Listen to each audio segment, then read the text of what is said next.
कहानी है एक छोटी बच्ची आशा की, जो अपने गांव के बाजार में घूम रही थी। आशा अपनी माँ के साथ दुकानें देख रही है। अचानक उसकी नजर लाल जूतों पर जाती है। उसके चेहरे पर उत्साह झलकता है। बाजार में हलचल है। दुकानों के बाहर ताजे फल, मिठाइयाँ, कपड़े और खिलौने बिक रहे हैं। आशा और उसकी माँ बाजार में चल रहे हैं।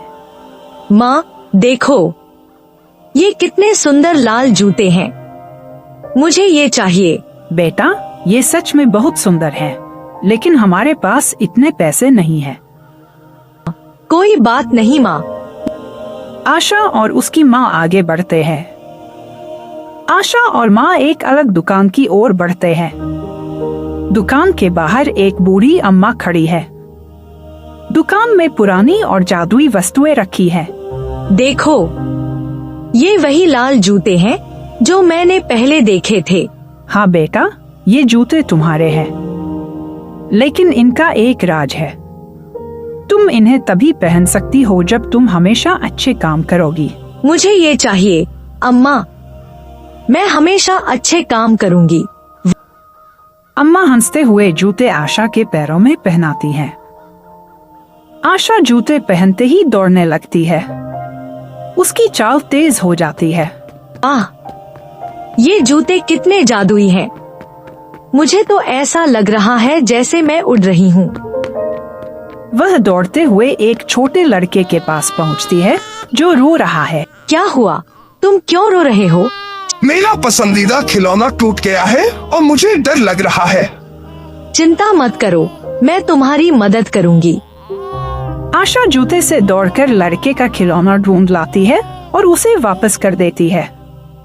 लड़का खुश हो जाता है।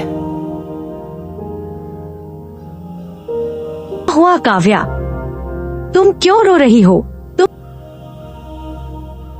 मैं परीक्षा में फेल हो गई हूँ और मुझे डर है कि अब मेरे माता पिता क्या कहेंगे। तुम चिंता मत करो काव्या, मैं तुम्हारी मदद करूँगी। हम साथ मिलकर पढ़ाई करेंगे। आशा काव्या को दिलासा देती है और उसे पढ़ने में मदद करती है। गांव में एक दिन अचानक आग लग जाती है। लोग घबराए हुए हैं और इधर उधर दौड़ रहे हैं। यह क्या हो रहा है? आग बहुत बढ़ गई है। हमें कुछ करना होगा। आशा अपने जूते पहनकर आग की ओर दौड़ती है। आशा आग के पास एक छोटे बच्चे को देखती है जो घबराया हुआ है। तुम घबराओ मत, मैं तुम्हें बचा लूंगी। आशा बिना डर के बच्चे को गोद में उठाकर बाहर ले आती है। तुमने मेरी जान बचा ली बहन। गांव के लोग आशा को देखकर हैरान हैं और उसकी बहादुरी की सराहना कर रहे हैं। यह लड़की कितनी बहादुर है। उसने अपनी जान की परवाह नहीं की और बच्चे को बचा लिया। सच में यह जादू है। ये जूते जैसे खुद ही उसे बहादुरी के काम करने के लिए प्रेरित कर रहे। बूढ़ी अम्मा गांव में फिर से प्रकट होती हैं और आशा को आशीर्वाद देती हैं। अच्छे काम करोगी आशा, तुमने दिखा दिया कि तुम्हारे दिल में अच्छाई है। तुम सच्चे नायक हो। ये जूते हमेशा तुम्हारे साथ रहेंगे। धन्यवाद अम्मा। मैं हमेशा अच्छाई के रास्ते पर चलूंगी और किसी का दिल नहीं दुखाऊंगी। गांव में अब हर कोई एक दूसरे की मदद करने लगा है। बच्चे, बुजुर्ग, जवान सब मिलकर एक दूसरे की मदद करते हैं। अब हम सब मिलकर अच्छे काम करेंगे। यह हमारा कर्तव्य है।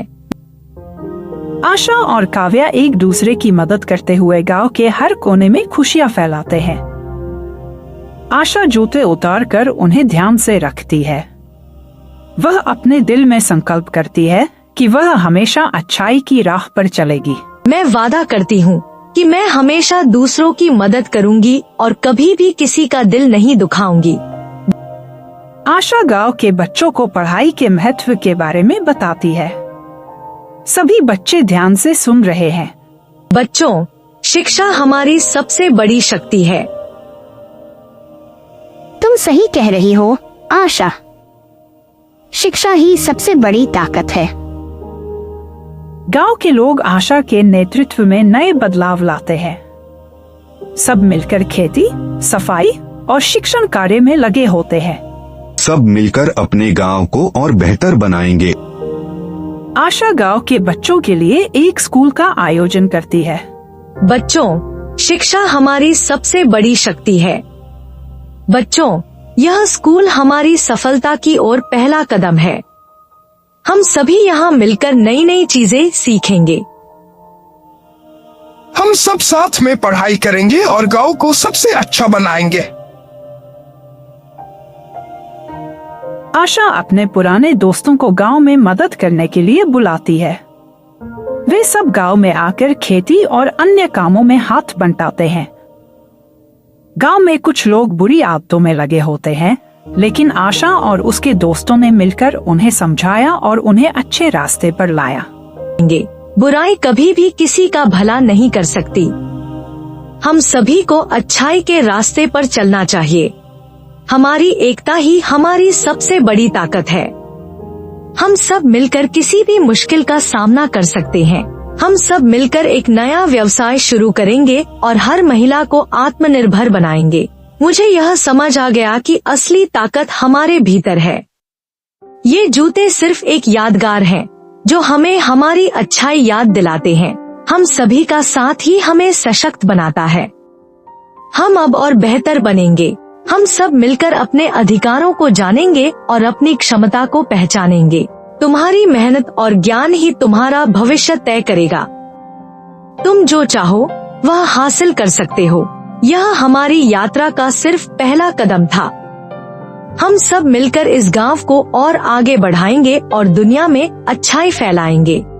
आशा और काव्या गांव के बच्चों को शिक्षा देने के लिए काम करती है। गांव में बदलाव के बाद अब सभी लोग सशक्त और खुशहाल हैं। आशा गांव के सभी लोगों से मिलती है और उनका धन्यवाद करती है।